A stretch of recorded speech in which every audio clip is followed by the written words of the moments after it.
대장동 사건을 풀 가장 큰 열쇠로 떠오른 그분.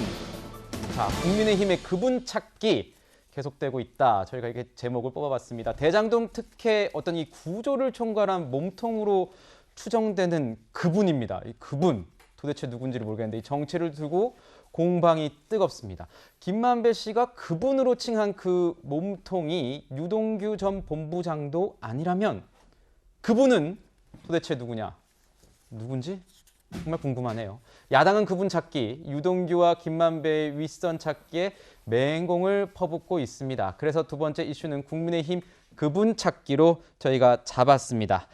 자, 이재명 지사가 전격 국감 출석을 하겠다 이렇게 밝힌 가운데 국민의힘이 어제 자료 제출이 미흡하다면서 경기도청과 성남시청을 항의 방문했습니다. 자, 김영주 의원님. 네. 어제 항의 방문한 영상을 보니까 이렇게 특검을 거부한 자가 범인이다 이런 팻말을 들고 의원들, 뭐 정무위, 뭐 이런 분들 소속 의원들이 찾았더라고요. 이렇게 찾은 것에 대해서 경기도청을 먼저 방문했습니다. 이 어떤 의미가 있는 겁니까? 전초전 뭐 이런 거라고 저희가 해석을 해야 되나요? 아무래도 이제 국정감사를 한다는 것은 성남시에서 할 수 있는 건 아니지 않습니까?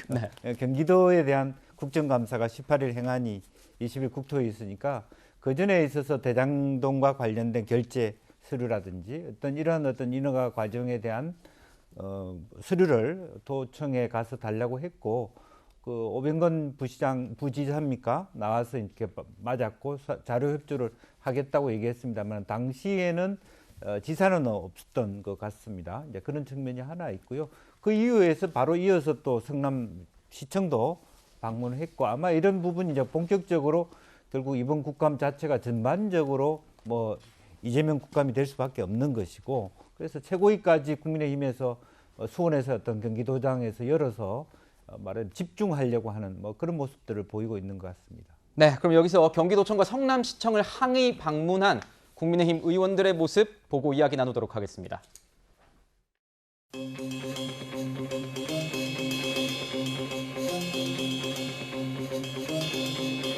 도지사가 맨날 도청을 비우고 어디 가시노? 국정감사를 받겠다는 경기도가 네? 자료도 안 내고 말이지 뭘 어떻게 국감하라고.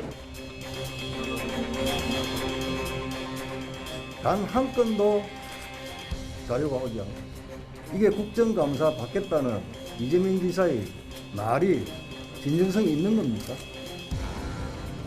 최선을 다하겠습니다. 최선을 다하는 게 아니고 주셔야죠.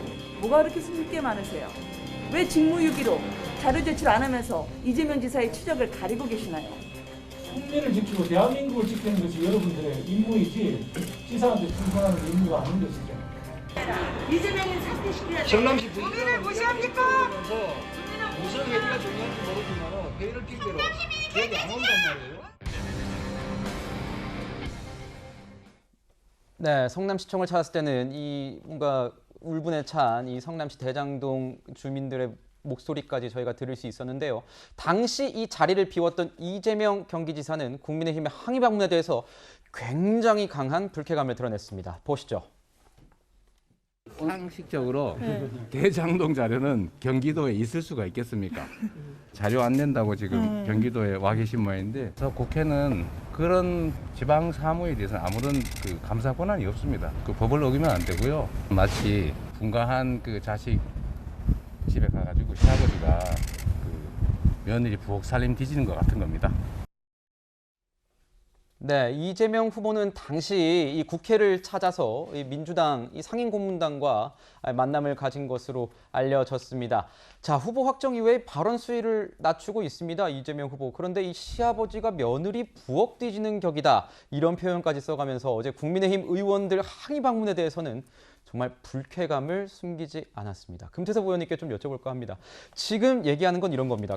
지방 사무에 대해서는 국회가 감사할 권한이 없다. 이렇게 얘기를 하고 있는데 국민의 입장이나 아니면 야당 지지자들 입장에서는 지금 대장동 관련해서 굉장히 국민들의 의구심이나 이런 것이 많아지는 상황에서 정말 정면 돌파 이런 어떤 이재명의 어떤 정치적 자산 같은 거 아니겠습니까? 그런 상황에서 좀 자료 제출 이런 건 소극적으로 하는 모습이 좀 어울리지 않는다. 이런 비판도 좀 나오고는 있는데 어떻게 보십니까? 이재명 지사의 저 발언은 경기도에 대한 국정감사를 앞두고 철저히 계산된 발언입니다. 계산된 사실은 대장동 사업에 대해서 이제 말하기 시작하면은 이재명 지사 입장에서는 설명하기가 대단히 어렵습니다. 일단 관련자들이 수백억, 수천억을 가져갔다는 것 자체가 그렇고 또 이 배당을 제한할 수 있는 규정을 왜 없앴는지 이럴 때 대응을 할 수 있는 방법의 하나로서 또 이재명 지사가 항상 그런 식으로 대응하는데 본인이 한 일을 설명하기보다는 상대방의 문제점을 계속 지적하는 겁니다. 방금 나온 저 기자들과의 질의응답 과정에서도 사실은 기자들이 김만배를 아냐 네. 또 뭐 대장동에 대해서 여러 가지 질문을 했는데 거기에 대해서는 대답을 안 했다고 합니다. 그러면서 오히려 그 국회가 지방사무에 대해서 관련성이 없다. 그리고 휴가 일정 물어보는 데 대해서 시아버지가 며느리의 뭐 집안일에 관여하는 셈이다. 이렇게 얘기를 했는데 사실은 그 이재명 지사가 대장동 사건도 지금 굉장히 문제지만 또 하나의 그 문제점으로 지적되는 것이 변호사 비용을 어떻게 냈냐 네. 하는 문제거든요. 변호사비 대납 의혹. 예, 거기에 대해서 이재명 지사 측에서 지금까지 뭐라고 얘기했냐면 그건 개인적인 일이다. 프라이버시인데 왜 그걸 얘기해야 되냐고 하고 있는데 사실은 뭐 서울시장, 경기도지사 뭐 이런 일을 하게 되면은 엄청나게 많은 예산을 움직이고 또 사업도 많이 하기 때문에 변호사비를 개인이 안 내면서 여러 가지 형태로 페이버를 줄 수 있는 방법이 다양합니다.